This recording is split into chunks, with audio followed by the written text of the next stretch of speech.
दोस्तों प्रणाम।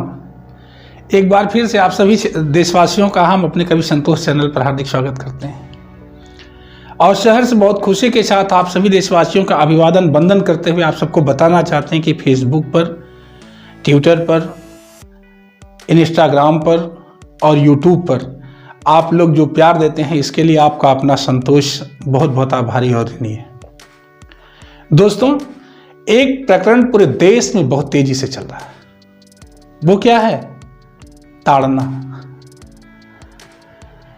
सारे समाचार चैनलों से लेकर के और देश के सारे राजनेताओं की जुबान पर ताड़ना। किसी ने ताड़ना शब्द को दंड से जोड़ करके बताना चाहा और किसी ने ताड़ना शब्द को तड़ जाने समझ लेने से बताना चाहा है। ताड़ना शब्द का दो अर्थ लोग निकाल रहे हैं। एक टीम बनी जिसने ताड़ना शब्द का अर्थ प्रताड़ना से, दंड से, परेशानी से या परेशान करने से जोड़ा है, तो दूसरी टीम ने क्या किया कि ताड़ना शब्द को तड़ जाने से, समझ लेने से, जान लेने से, आंक लेने से, अनकने से, पढ़ने से बताना शुरू किया। अब किसके पक्ष में हम लोग विचार करें? पढ़ने को तो देश के सारे लोग पढ़ रहे हैं कि ढोल गंवार शूद्र पशु नारी सकल ताड़ना के अधिकारी। तो देश पूरा पढ़ रहा है और आज से नहीं पढ़ रहा है। ये आज से नहीं पढ़ रहा है, ये लगभग 300-400 साल पहले से पढ़ता चला आया है कि ढोल गंवार शूद्र पशु नारी। लेकिन इस ताड़ना को तड़ जाने से, समझ लेने से या दंड से, प्रताड़ना से क्या समझने वालों ने नहीं समझा था। अगर आज के 200 साल पहले, 100 साल पहले, 50 साल पहले अगर ताड़ना से दंड लोगों ने नहीं समझा तो तड़ जाना, समझना तो लोगों ने समझा था। लेकिन क्या ताड़ना का मतलब समझना कभी प्रकाश में आया? नहीं आया। ताड़ना का मतलब दंड जैसे ही प्रकाश में आया कि ताड़ना का मतलब दंड, तैसे दूसरी टीम ने ताड़ना का मतलब समझना प्रकाश में लाना शुरू कर दिया।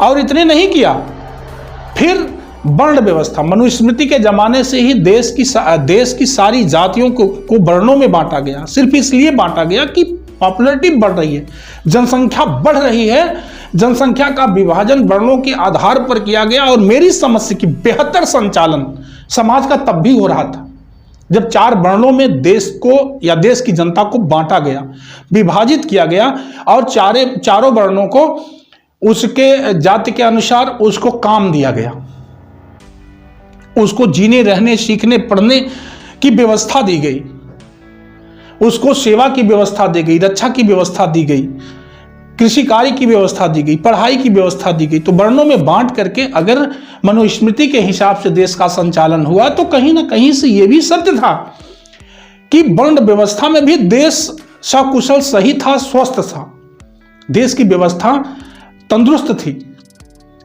और जब कुछ कमियां उसमें दिखी तब लोगों ने उसका विरोध किया। और जब विरोध किया तो पता है उस वर्ण व्यवस्था को जो समाज में चल रहा था उसको कुछ लोगों ने मिल करके शरीर में ला दिया। सर को ब्रह्मा बता दिया, ब्राह्मण बता दिया, भुजा को क्षत्रिय बता दिया, पेट को वैश्य बता दिया, पैर को शूद्र बता दिया। यार अजीब आदमी। क्या समझाने लग जाओगे? कुछ समझ के बताया करो। प्रत्यक्षम किम प्रमाणम, प्रत्यक्ष में प्रमाण की क्या जरूरत है? क्या आपने देखा किसी समाज में जिसको हम चमार कहते हैं, खटिक कहते हैं, मुशहर कहते हैं, भंगी कहते हैं और जिसे हम सूद भी कहते हैं, उसकी क्या दशा है? गांव के दक्षिण की तरफ एक टोली बनाई जाती है, एक बस्ती बसाई जाती। क्यों दक्षिण की तरफ एक बस्ती बसाई गई? उनके काम के हिसाब से उनको समाज से विरक्त किया गया? नहीं, वर्ण व्यवस्था के आधार पर उसी हिसाब से सारे वर्णों में बैठने, उठने, छूने, खाने, पीने, रहने। कुत्ता थाली में खा लेता है, उस थाली को मांज करके हम उसमें खाना खा लेते हैं। लेकिन एक खटिक और चमार हमारी थाली में खाता है, उसको मड़हे पर रख के बिसरवारी थाली बोलते हैं उसको। क्यों रखते हो भाई? जब शरीर में ही सब कुछ, सारी वर्ण व्यवस्था शरीर में थी, ये भेदभाव कहां से आया? ठीक इसी ताड़ना के अर्थ की तरह से वर्ण व्यवस्था की भी ये व्यवस्था आई थी। जैसे आज ताड़ना का अर्थ आ रहा है, ताड़ना माने दंड, सजा, कि ताड़ना माने शिक्षा। देश को इतना गुमराह कर दिया। राजनीति के दो दल हैं, एक तो हिंदू बनाम मुस्लिम, एक चाहता है कि हिंदू बना करके मुसलमानों के नाम पर खड़ा करें और एक हिंदू का समूह बनाया जाए, हिंदुस्तान को हिंदुस्तान बनाया जाए, हिंदुओं की धर्मस्थली बनाई जाए। मतलब क्या क्या बकने वाले बक रहे हैं। हिंदू राष्ट्र बनाएंगे, राम राज लाएंगे। किस राम राज की कल्पना करते हो कि राम राज लाएंगे? राम राज लाने के लिए पहले राम के चरित्र को पढ़ना होगा, राम के चरित्र को जानना होगा, राम के त्याग को जानना होगा। माता सीता का चरित्र कितना निर्मल था, गंगा के समान पवित्र था, लेकिन एक धोबी ने मेहना लगाया, एक धोबी ने मेहना लगाया। और भगवान श्री रामचंद्र जी जो दुनिया के हर दिल में बसते हैं, जो कण कण में बसते हैं, सर्वव्यापी हैं, सबके मन की बात जानने वाले भगवान राम क्या सीता के चरित्र को नहीं जानते थे? जानते थे। लेकिन एक धोबी के ताने पर सीता माता के चरित्र पर संदेह उठा करके भगवान श्री राम ने दोबारा सीता माता का त्याग किया। तमाम परीक्षाएं ली, बार बार माता का परीक्षण किया गया। ऐसा क्यों भाई? आप तो पुरुषोत्तम थे। अब ऐसा हम बोलें तो आप कहेंगे सनातन विरोधी हो गए, श्री राम विरोधी हो गए। नहीं, श्री राम विरोधी नहीं है। भगवान श्री राम ने बताया कि प्रजा के सुख के लिए, देश में शांति के लिए, देश में किसी तरह की वैचारिक लड़ाई ना हो, इसको संभालने के लिए अगर कोई अपना प्रिय भी त्याग देना पड़े, अपने से दूर करना पड़े, तो ये राजा का धर्म है, ये राजा का कर्तव्य है और इसको किया जाए। राज्य का एक धोबी का ताना लगा रहा है और माता सीता जंगल को जा रही हैं। चाहते तो धोबी को बुला करके उसको समझा लेते या उसको सजा देते, लेकिन विचारों में समूहवार तरीके से द्वंद्व होता। इसलिए भगवान राम ने अपने सबसे प्रिय दिल अजीज माता सीता का त्याग किया ताकि विचारों का द्वंद्व ना हो। और आज ताड़ना सब संविधान जिससे पूरा देश चलता है, संविधान की धाराओं में समय समय पर उसके अनुच्छेदों में तब्दीलियां की जा रही हैं, लोग कर रहे हैं। तो क्या रामचरितमानस के ताड़ना में तब्दीली नहीं की जा सकती? कितना बड़ा ये ताड़ना मुद्दा बनाना चाहते हो। एक तो हिंदू बनाम मुस्लिम बनाना चाहते हो, नहीं बना पा रहे हो। अब क्या किया कि एक दल ने सवर्ण बनाम फॉरवर्ड बैकवर्ड दुनिया भर का तामझाम बना दिया। अब वो ओबीसी SC ST बनाम फॉरवर्ड बनाना चाह रहा है। मैं देख रहा हूं कि देश की संस्कृति को लोग गर्त में डालने की पूरी तैयारी करके बैठे हैं। हिंदू मुस्लिम सिख ईसाई सब आपस में भाई भाई, ऐसे शब्दों से भारत की संस्कृति को नवाजा जाता था, जहां 4 धर्म 4 वर्ण के लोग एक माले में पिरो करके अपना जीवन यापन करते थे। समझिए, एक माला सूत्र था जिसमें सारे वर्ण धर्म जाति के लोग गुथे हुए थे। ऐसी थी हमारे देश की संस्कृति। और तब विदेशी यहां सीखने आते थे, तब हमारी संस्कृति से कुछ ना कुछ लेके जाते थे विदेशी। लेकिन आज पता है क्या हो रहा है? अब एक ग्रुप को मैं देख रहा हूं ना, वो फॉरवर्डों के खिलाफ बैकवर्ड ओबीसी SC माइनॉरिटी को खड़ा कर रहा है। यानी फॉरवर्ड बनाम बैकवर्ड ओबीसी SC माइनॉरिटी होने जा रहा है। 1585 बता रहा है। और एक ग्रुप क्या बता रहा है? 20 और 80 बता रहा है। यानी 20% मुसलमान बनाम 80% हिंदू बता रहा है। और दूसरा बता रहा है कि 15% ओबीसी 15% फॉरवर्ड बनाम ओबीसी SC माइनॉरिटी बता रहा है। तो 1585 लड़ने जा रहे हो कि 80-20 लड़ने जा रहे हो? लड़ कहां रहे हो? कि कुर्सी पे लड़ रहे हो? खाली कुर्सी पे लड़ रहे हो।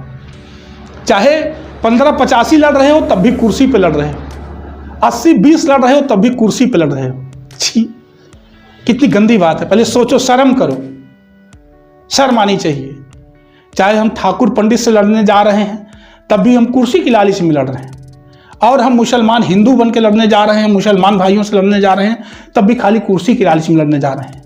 अब इसमें तमाम तरह का, मेरी बात सुनने के बाद भी लोग कहेंगे ये आदमी क्या बता रहा है। तमाम तरह का उदाहरण बताते हैं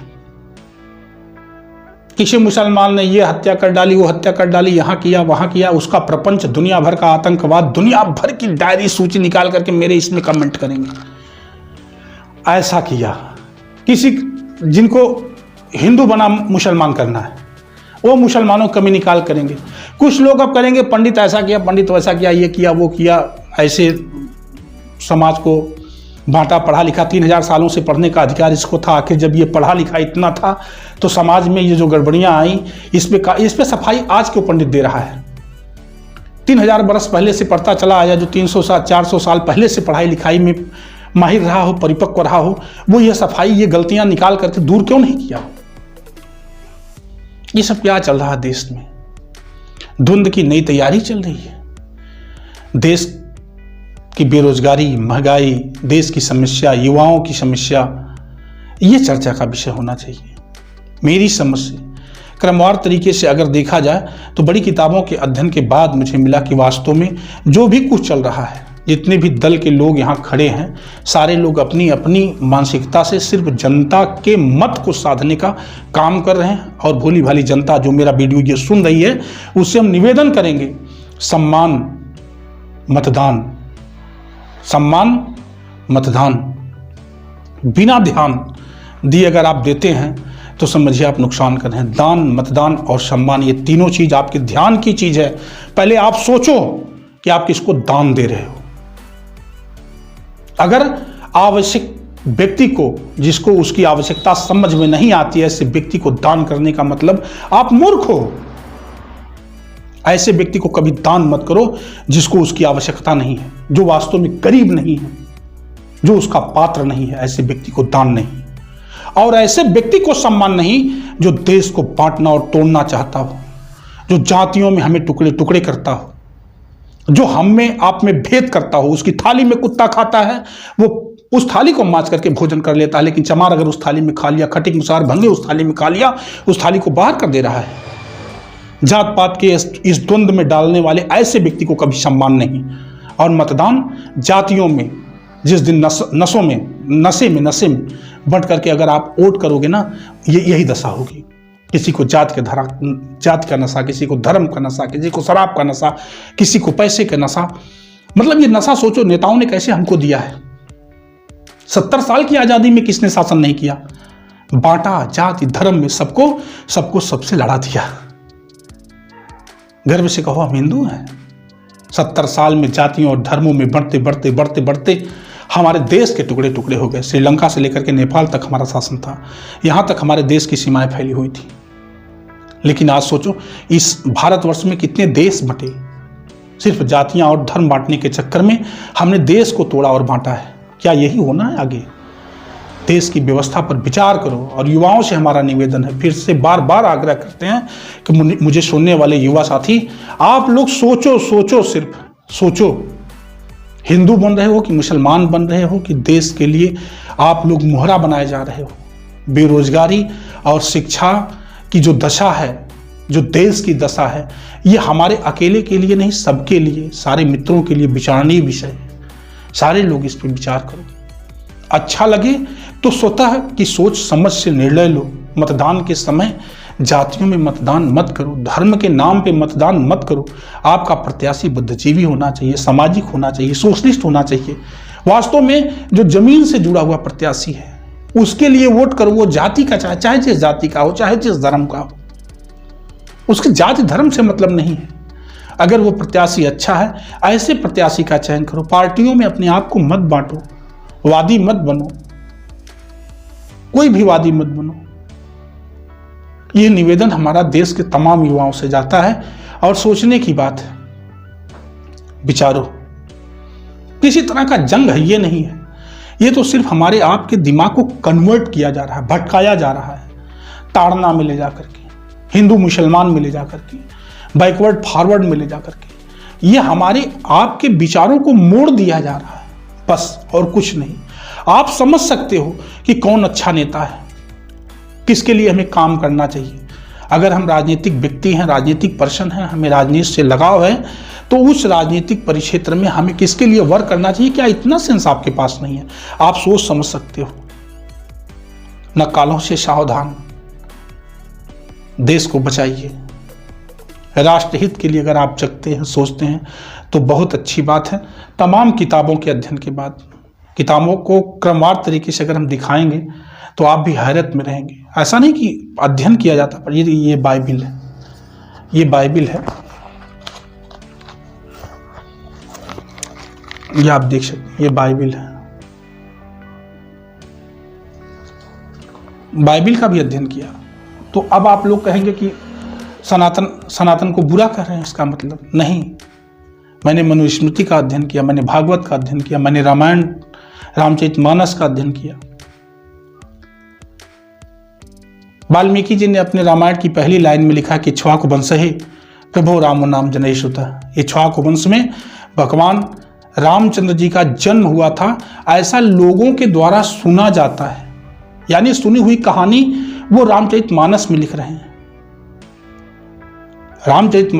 वो अपनी रामायण में, वाल्मीकि अपनी रामायण में पहली लाइन में लिख रहे हैं कि इक्ष्वाकु वंशे प्रभो रामो नाम जनैः सुतः। इक्ष्वाकु वंश में भगवान राम का जन्म हुआ था, ऐसा जनता के द्वारा, लोगों के द्वारा सुना जाता है। देखे नहीं थे वो कि राम का जन्म कहाँ हुआ, नहीं, वो भी सुन करके एक हिस्सा लिखे, एक कहानी लिखे हैं, समझ लीजिए।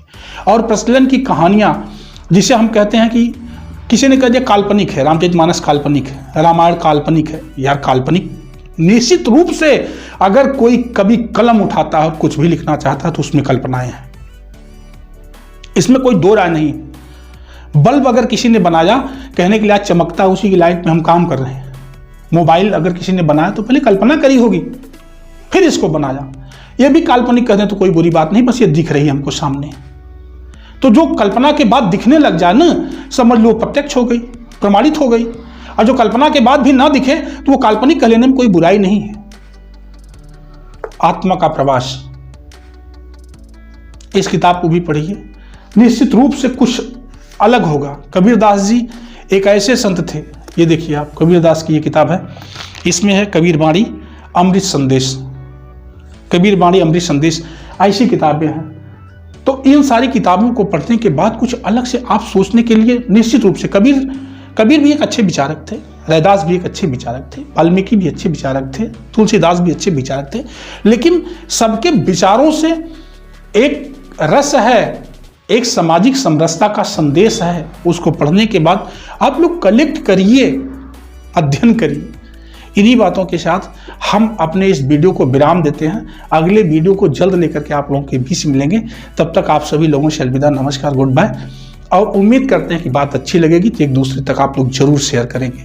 अगली चर्चा हमारी जो होगी वो हम चाहते हैं कि बागेश्वर धाम पर हो जाए, और वो भी माहौल बड़ा गरम गरम लग रहा है।